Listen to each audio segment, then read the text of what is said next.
ನಮಸ್ಕಾರ ಸ್ನೇಹಿತರೆ. ಇಂಗ್ಲೆಂಡ್ ವಿರುದ್ಧದ 5ನೇ ಟೆಸ್ಟ್ ಪಂದ್ಯಕ್ಕಾಗಿ ಬೆಳ್ಳಂಬೆಳಗ್ಗೆ ತಂಡದಲ್ಲಿ ದೊಡ್ಡ ಬದಲಾವಣೆ ಮಾಡಿದ ಕೋಚ್ ರಾಹುಲ್ ದ್ರಾವಿಡ್. ಹೊಸ ಪ್ಲೇಯಿಂಗ್ 11 ಘೋಷಿಸಿದ ಬಿಸಿಸಿಐ. ಹಾಗಾದರೆ ಭಾರತ ಹಾಗೂ ಇಂಗ್ಲೆಂಡ್ ನಡುವಿನ 5ನೇ ಟೆಸ್ಟ್ ಪಂದ್ಯಕ್ಕೆ ಟೀಮ್ ಇಂಡಿಯಾದ ಬಲಿಷ್ಠ ಪ್ಲೇಯಿಂಗ್ 11 ಯಾವ ರೀತಿಯಾಗಿರಲಿದೆ ಗೊತ್ತಾ? ಹೀಗೆ ಇದರೆಲ್ಲದರ ಬಗ್ಗೆ ಇವತ್ತಿನ ಈ ಒಂದು ವಿಡಿಯೋದಲ್ಲಿ ತಿಳಿಸ್ಕೊಡ್ತಾ ಹೋಗ್ತೀನಿ. ಹೀಗಾಗಿ ದಯವಿಟ್ಟು ಈ ವಿಡಿಯೋವನ್ನ ಕೊನೆವರೆಗೂ ನೋಡಿ ಸ್ನೇಹಿತರೆ.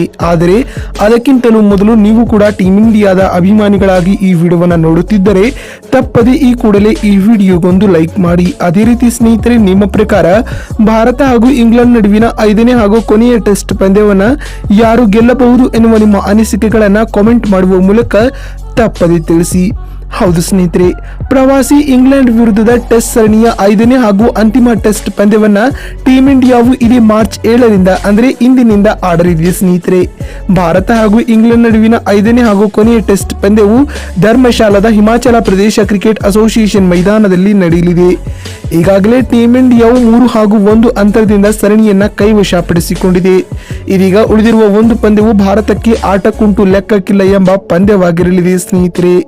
ಇದೇ ಕಾರಣದಿಂದಾಗಿ ಇದೀಗ ಟೀಮ್ ಇಂಡಿಯಾವು ತನ್ನ ಪ್ಲೇಯಿಂಗ್ 11 ನಲ್ಲಿ ಕೆಲವೊಂದಿಷ್ಟು ಮಹತ್ವದ ಬದಲಾವಣೆಗಳನ್ನ ಮಾಡಿಕೊಂಡಿದೆ. ಮೊದಲನೆಯದಾಗಿ 4ನೇ ಕ್ರಮಾಂಕದಲ್ಲಿ ಸತತ ಅವಕಾಶಗಳನ್ನ ನೀಡಿದರೂ ಕೂಡ ಸಾಲು ಸಾಲು ವೈಫಲ್ಯ ಕಂಡಿರುವ ಬಲಗೈ ಬ್ಯಾಟರ್ ರಜತ್ ಪಟಿದಾರ್ ಅವರನ್ನ 5ನೇ ಟೆಸ್ಟ್ ಪಂದ್ಯದಿಂದ ಕೈಬಿಟ್ಟು ಅವರ ಜಾಗದಲ್ಲಿ ಯುವ ಎಡಗೈ ದಾಂಡಿಗನಾದ ದೇವದತ್ ಪಡಿಕ್ಕಲ್ ರವರು ಟೆಸ್ಟ್ ಕ್ರಿಕೆಟ್ಗೆ ಪಾದಾರ್ಪಣೆ ಮಾಡುವ ಅವಕಾಶ ಹೆಚ್ಚಾಗಿದೆ ಸ್ನೇಹಿತರೆ. ಇನ್ನು ಧರ್ಮಶಾಲಾದ ಪಿಚ್ ವೇಗದ ಬೌಲರ್ಗಳಿಗೆ ಸಹಕಾರಿಯಾಗಿರುವ ಕಾರಣ 3 ವೇಗಿಗಳೊಂದಿಗೆ ಟೀಮ್ ಇಂಡಿಯಾವು 5ನೇ ಟೆಸ್ಟ್ ಪಂದ್ಯದಲ್ಲಿ ಕಣಕ್ಕಿಳಿಯಲಿದೆ ಸ್ನೇಹಿತರೆ.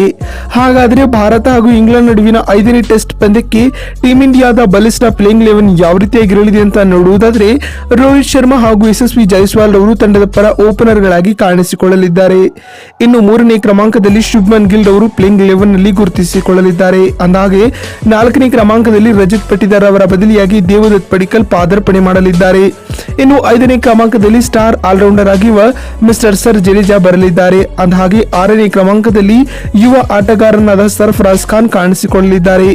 ಇನ್ನು 7ನೇ ಕ್ರಮಾಂಕದಲ್ಲಿ as a wicket keeper cum batsman ಆಗಿ ಧ್ರುವ ಜುರೇಲ್ ಬರಲಿದ್ದಾರೆ. ಇನ್ನು 8ನೇ ಕ್ರಮಾಂಕದಲ್ಲಿ ಸ್ಟಾರ್ ಆಲ್ರೌಂಡರ್ ಹಾಗೂ ಕೇರಳ ಸ್ಪೆಷಲಿಸ್ಟ್ ಬೌಲರ್ ಆಗಿರುವ ರವಿಚಂದ್ರನ್ ಅಶ್ವಿನ್ ಕಾಣಿಸಿಕೊಳ್ಳಲಿದ್ದಾರೆ. ಇನ್ನು 9ನೇ ಕ್ರಮಾಂಕದಲ್ಲಿ ಮೊಹಮ್ಮದ್ ಸಿರಾಜ್ ಬರಲಿದ್ದಾರೆ. ಇನ್ನು 10ನೇ ಕ್ರಮಾಂಕದಲ್ಲಿ ತಂಡದ ವೈಸ್ ಕ್ಯಾಪ್ಟನ್ ಹಾಗೂ ಫಾಸ್ಟ್ ಬೌಲಿಂಗ್ ಡಿಪಾರ್ಟ್ಮೆಂಟ್ ಅನ್ನ ಜಸ್ಪ್ರೀತ್ ಬುಮ್ರಾ ಅವರು ಮುನ್ನಡೆಸಲಿದ್ದಾರೆ ಸ್ನೇಹಿತರೆ. ಇನ್ನು 11ನೇ ಹಾಗೂ ಅಂತಿಮ ಕ್ರಮಾಂಕದಲ್ಲಿ ಆಕಾಶ್ ದೀಪ್ ರವರು ಟೀಮ್ ಇಂಡಿಯಾದ ಪ್ಲೇಯಿಂಗ್ 11 ನ ಭಾಗವಾಗಿರಲಿದ್ದಾರೆ. ಬಂಧುಗಳೇ, ನೋಡಿದ್ರಲ್ಲ ಸ್ನೇಹಿತರೆ, ಭಾರತ ಹಾಗೂ ಇಂಗ್ಲೆಂಡ್ ನಡುವಿನ ಸರಣಿಯ 5ನೇ ಹಾಗೂ ಕೊನೆಯ ಟೆಸ್ಟ್ ಪಂದ್ಯಕ್ಕೆ ಟೀಮ್ ಇಂಡಿಯಾದ ಸ್ಟ್ರಾಂಗೆಸ್ಟ್ ಪ್ಲೇಯಿಂಗ್ 11 ಯಾವ ರೀತಿಯಾಗಿರಲಿದೆ ಅಂತ ತಿಳಿಸಿಕೊಡುವ ನಮ್ಮ ಈ ಪ್ರಯತ್ನ ನಿಮ್ಗೆ ಇಷ್ಟವಾಗಿದ್ದಲ್ಲಿ ತಪ್ಪದೆ ಈ ಕೂಡಲೇ ಈ ವಿಡಿಯೋಗೊಂದು ಲೈಕ್ ಮಾಡಿ. ವಿಡಿಯೋವನ್ನ ಇಲ್ಲಿವರೆಗೂ ನೋಡಿದ್ದಕ್ಕಾಗಿ ಧನ್ಯವಾದಗಳು. ಮತ್ತೊಂದು ವಿಡಿಯೋದಲ್ಲಿ ಸಿಗ್ತೀನಿ. ಅಲ್ಲಿವರೆಗೂ ನಮಸ್ಕಾರ, ಧನ್ಯವಾದಗಳು ಸ್ನೇಹಿತರೆ.